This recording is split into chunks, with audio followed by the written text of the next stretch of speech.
Hello again, everyone. Once again, this is Jim McMillan. I'm a faculty member here in the Department of Foundations of Education at VCU, and I'm also the track coordinator for the Research and Evaluation track this year. And I'd like to welcome you once again to our webinar. We have just a few slides for you to provide some information about the track. We'd like to provide some details about the track, talk a little bit about our faculty and program requirements, talk a little bit about admissions. We have a student with us today, Sarah Mars, a former student, I should say, Dr. Mars, and we'd like her to provide a student perspective for us, and then we'll also be able to talk a little bit about some funding and then see what questions that you might have. The planned part of the presentation won't take too long, so please feel free to ask questions as needed. Okay, so I'm going to go on to our next slide. Oh, that way. As you're probably aware, our particular track is one of 9 tracks in the Ph.D. in Education program. We were one of the first tracks, actually, so we've been around for quite a long time. And the primary purpose of our track and how it's different from some of the others is that we emphasize to a greater extent, to a greater degree, research methodologies, statistics, measurement, and evaluation skills than are able to be provided in the other tracks. All of the PhD tracks are involved with research. A PhD is a research degree, but the other tracks will have more of a content emphasis, whereas in our track, we tend to emphasize those few areas that involve being able to gather data, whether it's quantitative or qualitative or mixed methods, and use that in a variety of ways. Our students typically in the program are interested in one of actually 3 areas primarily, either research or assessment or evaluation, or actually some combination of those. And when we get to our program requirements, we'll talk about that a little bit, because students are able to use their courses in a fairly individualized manner in order to better meet their needs. With respect to our faculty, there are 3 faculty here in the School of Education who are affiliated with our track. Dr. Abrams has been here at VCU for a number of years, and you can see where her research interests lie in assessment and use of data. She recently has been working with an IES grant that she's principal investigator for in regard to data use. And she teaches assessment courses and evaluation courses and occasionally research courses. I'll ask Dr. Broda to go ahead and introduce himself since he is here with us. So, yes. Dr. Broda. Hi, everybody. I'm Mike Broda. I am focused a lot on the statistics coursework in our program. So I teach the introductory statistics class that all of our doctoral students teach. I also teach some advanced quantitative methods courses in things like all sorts of fun stuff like multi-level modeling, longitudinal data analysis. I'm also interested in social network analysis. So if you have fun data, that's kind of my area. Yeah. I might mention that last year, Mike, after just 1 year here at VCU, won our School of Education Teaching Award.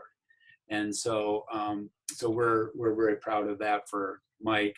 You can also see that my research areas focus in assessment, I'm currently working on student perceptions of assessment, and even more specifically, the nature of student mistakes and being wrong that students experience with assessment, and what that might mean for learning and motivation and persistence and self-regulation. With respect to our program requirements, briefly, the program is designed for either full-time or part-time. A full-time student like Sarah, for example, was able to finish in 3 years, and that was wonderful. Part-time students, of course, are going to take longer than that, and that's probably anywhere from 4 to 6 years, depending upon how often courses are taken. The program is designed so that there are 2 foundations courses that are required of all of the PhD students in the program, in the PhD in Education program. And this last year, we had about 34 students admitted to our PhD in Education program. And typically, we, in the research and evaluation class, will have 2 to 3 students each year in those classes. All students take those 2 foundations courses. All students also take 4 research courses. So that is 18 hours. The 4 research courses are a statistics course, quantitative methods course, a qualitative methods course, and then 1 research course that is selected by the student, which is an elective course. We also have then 6 concentration courses. So these would be the courses that students take as a way of fulfilling the track requirements. And for our track, we have a couple of courses that we ask all of our students to take. That would be the evaluation course and the mixed methods research course. And after that, students are able to identify courses that are going to best meet their needs from the School of Education and also from throughout the university. And it's at this point that students are able to concentrate in perhaps more evaluation coursework or more assessment coursework based upon what they're looking to do with their degree and with their career. And that is a minimum number of courses. Many of our students take more than that, depending upon what their interests are and their needs. We also have an externship that all of our students are involved in. That's an experience at an office or a location where you are able to apply some skills and learn in a field setting. We also have a number of what we call co-curricular activities that are required, and that would involve such activities as presenting a paper or co-authoring an article, attending conferences. And then for all of the PhD students, there's a qualifying exam after the first year of coursework, or 18 hours. And there's also a comprehensive exam that's done at the end of the program just before the dissertation. And you can see then that the dissertation is kind of the very last step in the program. With respect to our admissions requirements, this is also reviewed on our website, but just to give you an idea, we do require a master's degree and an acceptable GPA from the master's degree work. There are general requirements from the graduate school. Combined GRE scores need to be sufficiently high to be admitted to the program. We don't have an absolute cutoff on GRE. I would say that generally they tend to be around 300 or more, but they don't have to hit any specific minimum necessarily. In all of our admissions decisions, we take a look at all of the evidence and then work with that to come up with a summary judgment. We do require a personal statement, 3 letters of recommendation, your CV, and we also would like to have either a personal or a phone interview. Now, the application for the deadline for applications is December 15th, and that's the submission deadline. We need all of the materials in by about the 1st of February, and we need to know as early as possible if you would be interested in graduate assistantship. Speaking of money, there is some available. We do have graduate assistantships that are full-time. They pay a stipend of about $23,000. It's a 12-month commitment where you'll be going to school full-time. Tuition is also included with that assistantship. So it's a very nice package. We do have them available on a competitive basis. Not all of our students who want assistantships are able to have them, but we do everything we can, either for our projects here and funding here, or in positions around the university. There's also financial aid available through the federal government. The graduate school has some information about financial aid. We have some small travel grants here in the School of Education, and also scholarships here in the School of Education that students can apply for. And at this point, I'd like to turn things over to Sarah Mars, our recent graduate. Okay. Hello, friends. So, I'm close enough. Thank you. So Jim asked me to join in today, even though I'm not currently a student. I was not too terribly long ago. And just in kind of glancing at the slide that you all see, the word opportunities pops up a lot. And oh, why am I hearing myself? And I think that kind of sorry, friends, we're having a little technical difficulties. And I think that kind of speaks to the nature of how things work here at VCU. Our faculty, sorry. It might just be my voice, doesn't like the microphone. Okay. Okay, so anyway, as I was saying, the word opportunities pops up on the screen a lot, and I think that really speaks to how our program operates. Our program is really focused on students getting all of the experiences that they need for whatever it is that they want to do beyond graduate school at VCU.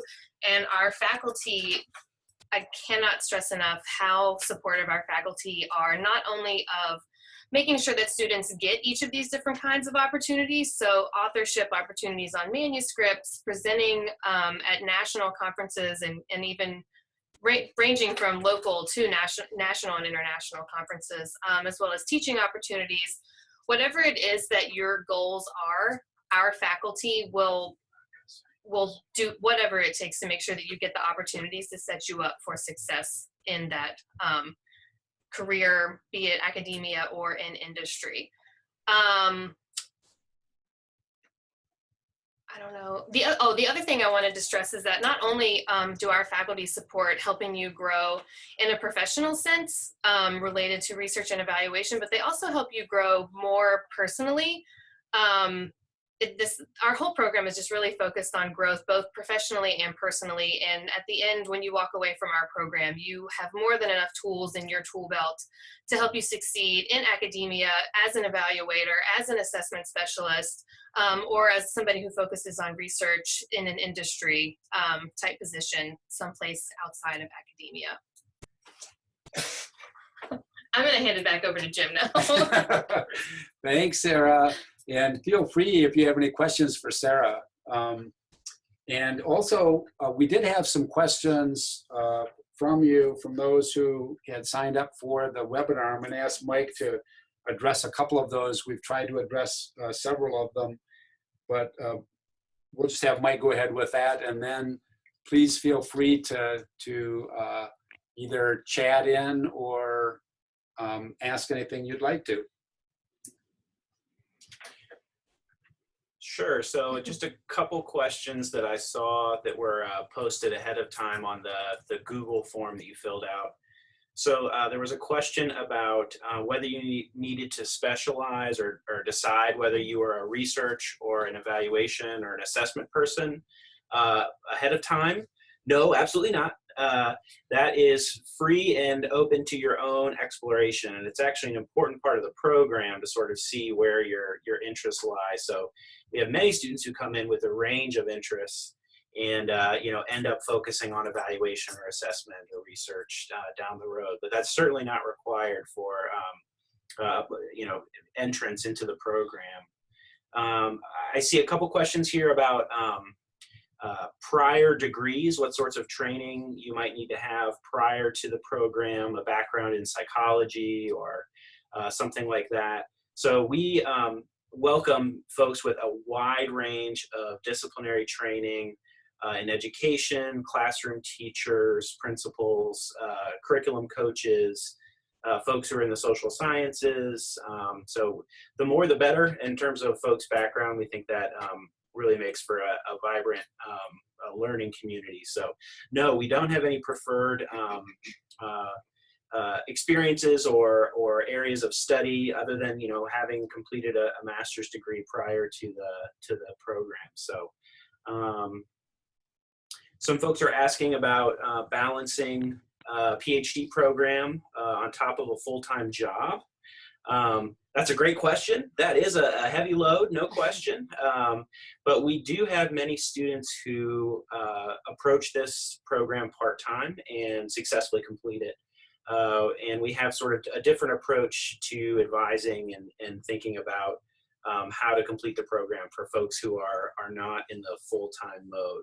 So yes, it can happen. Not going to say it's easy. It certainly involves a good amount of work, but I think we have some strategies to help folks complete their degree while working full-time.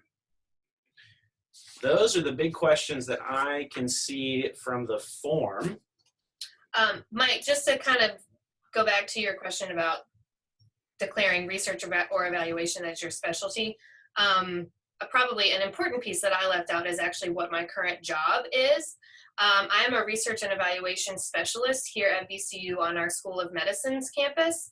And so I think it's probably important to let everyone know that you don't have to pick one. Jim also mentioned a lot of students choose kind of a combination of both. So in my job every day, I do both research and evaluation. So just to kind of also let you know that is certainly an option, and you can design. Jim mentioned that the programs of studies can be pretty individualized to what it is that you want to do beyond graduate school, and so just to sort of emphasize that point. And we have, when you look at our graduates, we have some individuals who want to teach research and evaluation in higher education.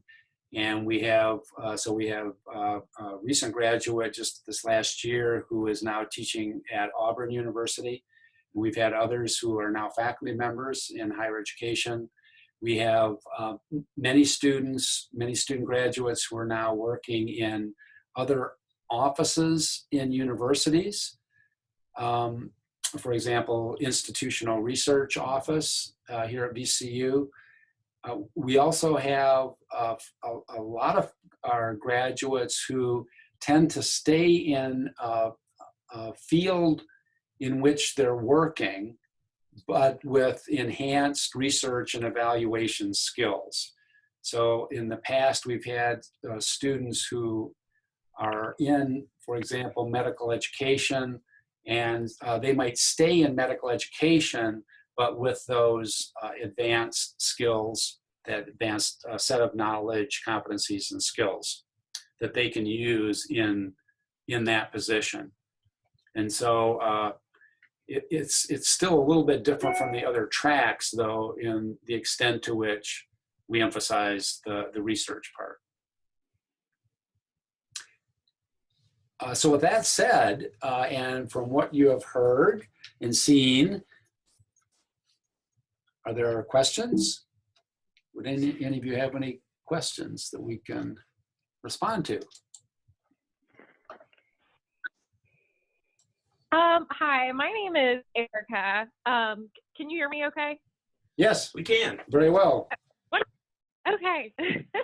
I am currently a middle school special education teacher, and I am very interested in pursuing more of the research side. And I guess I'm looking at two paths, either going into the education with the special education, the research program. I guess for me, if my emphasis to look at this program comparatively, I haven't spoken,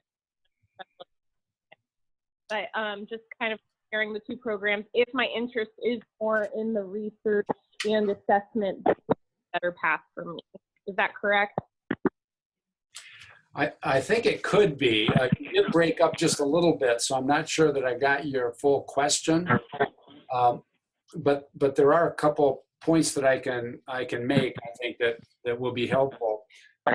The first is that the first year of study is pretty much the same for all of our tracks. And so we do have students who will switch from one track to another, and that's not a problem. That happens, I don't know, maybe 10 or up to 20% of our students in our PhD program more broadly will actually decide once they get in the program and learn more that they're better suited in one direction or the other. And we're quite fine with that. The other point that I would make is that if you are fairly secure in your professional position in a field and don't need to have an additional credential, specific credential to advance in that field, then the research and evaluation background can be very helpful in promoting you in that same kind of work that you're engaged in. Some of the tracks are designed, for example, in educational leadership, so that it does give you a very specific set of skills that would be needed for a particular position. That's very helpful. Thank you. Good. Okay.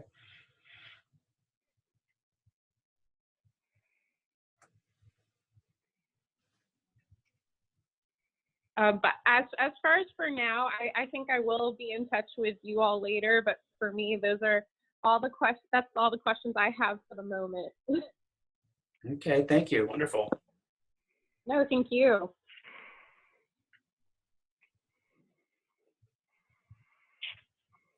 Any of the others have questions? Just one. The last time I took GREs, I don't know if the wheel was invented at that time. So I guess in order to make the December deadline, I need to be Johnny on the spot and retake my GREs. What I would say is that yes, you need to retake your GRE, but we don't need to see the scores until we actually make our admissions decisions, which will be the 1st of February. Oh, very good. Thank you. So that means you can take Christmas break and study. Very good. Mind reading must be part of the research program. Right. Yeah. That's all I have. Good. Okay. I will add too that if you would like to learn a little bit more about the faculty, go to the School of Education website, and we have our resumes posted there and a little bit more about our research interests. And if you look at what we have done, positions, and the kind of publications that we have and so forth, that'll give you an even better idea about our activities and the kind of things that we'll be doing in the future.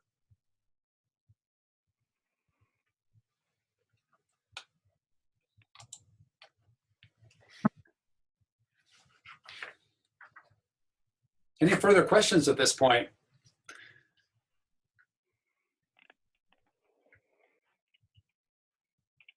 I guess that's sufficient wait time. So I think we'll probably wrap up, and I want to thank you all for participating. And please feel free to contact me or Mike or Lisa or Sarah and ask us anything more about the program. We'd be happy to answer your question. Thank you very much and have a good evening. Thanks, everybody. Thank you. Bye. Okay.